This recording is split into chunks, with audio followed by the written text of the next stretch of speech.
안녕하세요 여러분, 연어다크입니다. 오늘은 최근 장기간 연체 중이던 국세 체납으로 압류가 되어 있는 상태에서도 면책을 받아 자유를 찾으신 분들의 사연을 소개해 드릴까 합니다. 우선 사연을 소개하기에 앞서 죽을 때까지 없어지지 않는다는 연체된 국세 및 지방세를 어떻게 면책을 받게 되었는지 간단하게 설명드리겠습니다. 사업 중 발생한 국세는 주로 부가가치세, 종합소득세 등이 가장 많으며 부동산 양도에 따른 양도소득세 등이 있고 지방세로는 종합소득세 및 양도소득세에 대한 10%인 종합소득세분과 양도소득세분이 있으며 자동차세 및 과태료 등이 주로 발생합니다. 이러한 세금을 부과받은 상태에서 장기간 연체를 할 경우 가산금까지 더하면 세금을 감당하기 어려울 정도의 금액으로 불어나게 됩니다. 결국 장기간 연체를 하다 보면 각종 예금 통장이나 보험금, 급여 등의 압류가 들어오고 추가로 신용불량자로 등록되어 정상적인 경제활동조차 할 수가 없는 상황이 되어 더욱더 세금을 납부할 여력을 잃게 되어 자포자기하는 경우가 많습니다. 하지만 뜻이 있는 곳에 길이 있다 하였습니다. 죽을 때까지 따라다닐 줄 알았던 세금에도 소멸시효가 존재합니다. 장기간 연체된 세금 중 체납기간이 5년 이상 경과하였다면 소멸시효를 주장하여 세금을 면책받는 것입니다. 국세의 경우 5억 원 미만은 소멸시효가 5년이고 5억 원 이상은 소멸시효가 10년이며 지방세의 경우 5천만 원 미만은 소멸시효가 5년이고 5천만 원 이상은 소멸시효가 10년입니다. 따라서 세금을 납부하지 못해 납부독 촉고지를 받고 그 독촉 납부기한으로부터 5년이 지나면 소멸시효가 완성되어 납부의 의무가 없으므로 면책을 받게 되는 것입니다. 그러나 여기에는 함정이 있습니다. 바로 압류입니다.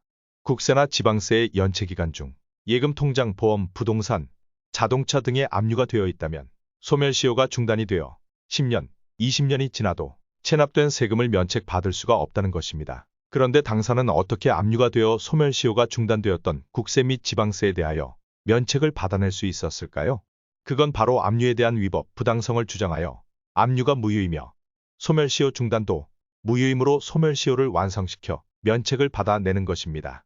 그렇다면 지금부터 압류가 있어 소멸시효가 중단된 체납세금을 소멸시효 완성으로 세금을 면책받은 성공 사례를 소개해 드리겠습니다. 사례 1. 체납금액 국세 부가가치세 4,744만 8,820원. 체납시기 2005년. 압류자산 흥국생명보험.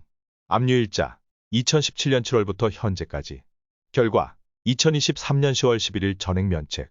의뢰인은 지금으로부터 약 18년 전 부동산 관련 분양사업을 하던 중 경영악화로 분양받은 상가를 해약하는 과정에서 발생한 부가가치세 환급분 4,700만 원에 대하여 납부를 하지 못해 장기간 체납에 이르게 되었습니다.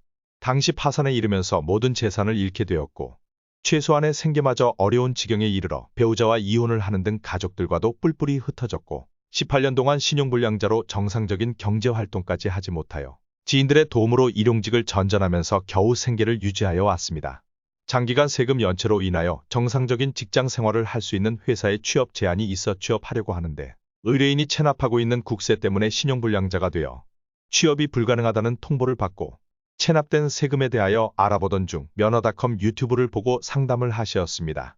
의뢰인이 납부하지 못한 체납세금은 18년 정도 시간이 지났기 때문에 소멸시효가 완성되었을 것이라 생각되어 확인한 결과 사업할 시기에 가입한 흥국생명보험이 있었는데 그 보험에 압류가 되어 있어 소멸시효가 중단되어 있었다는 사실을 알게 되었습니다.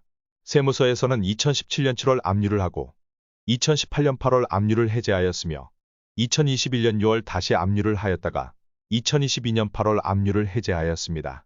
그러나 세무서에서는 2017년 압류를 하였고 현재까지 압류가 유지되고 있으므로 소멸시효가 경과하였다는 의뢰인의 주장을 받아들일 수 없다는 답변하여 왔습니다. 이에 당사는 압류의 위법, 부당성을 주장하는 민원을 제기하였으며 그 결과 국민권익위원회 소위원회의 민원이 상정되어 의결 결과 의뢰인이 체납 중인 국세 4,744만 8,820원에 대하여 국세징수권 소멸시효를 완성 조치할 것을 시정 권고하는 결정으로 체납 중인 국세 전액을 면책받게 되었습니다. 사례 2. 체납금액 국세 부가가치세 사업소득세 억 1,365만 3,500원. 체납시기 2011년, 2012년, 2013년. 압류자산 인천시 강화군 소재. 답. 압류일자 2012년 10월부터 현재까지. 결과 2023년 8월 7일 전액면책. 의뢰인은 10년 전 택배 사업을 하던 중 거래처의 부도와 직원들이 이탈하면서 경영이 악화되어 부득이 폐업을 하게 되었으며 폐업을 하면서 사업 중 발생한 세금을 정리하지 못하여 연체를 하게 되었습니다. 장기간 세금을 해결하지 못하여 신용불량자가 되어 정상적인 경제 활동조차 할 수가 없어 어렵게 막노동을 전전하며 생계를 이어가고 있었으며 직장에 들어가도 정상적인 급여를 받을 수 없을 정도로 힘들게 생활하고 있습니다. 이로 인하여 경제적 어려움으로 배우자는 계속 이혼을 요구하고 있는 상황에서 가족과도 떨어져 홀로 원룸에서 생활하고 있어 어떻게 하던 체납세금을 해결하여 정상적인 삶을 영위하고자 하던 중 선친으로부터 상속받은 토지에 압류가 되어 있는 사실을 알게 되었습니다. 하지만 압류가 되었던 토지는 지목이 답으로 되어 있으나 실질적으로는 도로로 사용되고 있는 토지로 지목 변경을 하지 않고 신경을 쓰지 않아 지금까지도 답으로 되어 있으며 재산적 가치가 없는 토지로 압류해제를 요청하고 소멸시 후 완성을 주장하였으나 세무서에서는 현황도로라 하더라도 재산적 가치가 없다고 볼 수 없으므로 압류 절차상 하자가 없어 의뢰인의 주장을 받아들일 수 없다 면서 민원을 받아들일 수 없다 하였습니다. 이에 당사는 압류의 위법, 부당성을 주장하는 민원을 제기하였으며 그 결과 국민권익위원회 소위원회의 민원이 상정되어 의결 결과 의뢰인이 체납 중인 국세 억 1365만 3,500원에 대하여 국세징수권 소멸시효를 완성 조치할 것을 시정권고하는 결정으로 체납 중인 국세 전액을 면책받게 되었습니다. 사례 3. 체납금액 국세 부가가치세 및 종합소득세 1,538만 5,750원. 체납시기 2012년부터 2017년경. 압류자산 예금통장. 압류일자 2017년부터 현재까지. 결과 2023년 9월 18일 전액 면책. 사례 4. 체납금액 국세 부가가치세 966만 5,870원. 체납시기 2015년경. 압류자산 예금통장. 압류일자 2023년 현재까지. 결과 2023년 9월 19일 전액 면책 등 다수의 성공 사례가 있으나 모두 소개시켜드리지 못하는 점 양해 부탁드립니다. 장기간 연체된 체납세금 때문에 신용불량자가 되고 각종 예금 통장에 압류가 들어오는 등 일상생활이 불가능할 정도로 고통을 받고 계시다면 언제든지 상담을 받아보시기 바랍니다. 상담 시 단 한 푼의 금전도 요구하지 않으며 무료입니다. 이상 면허닷컴이었습니다. 감사합니다.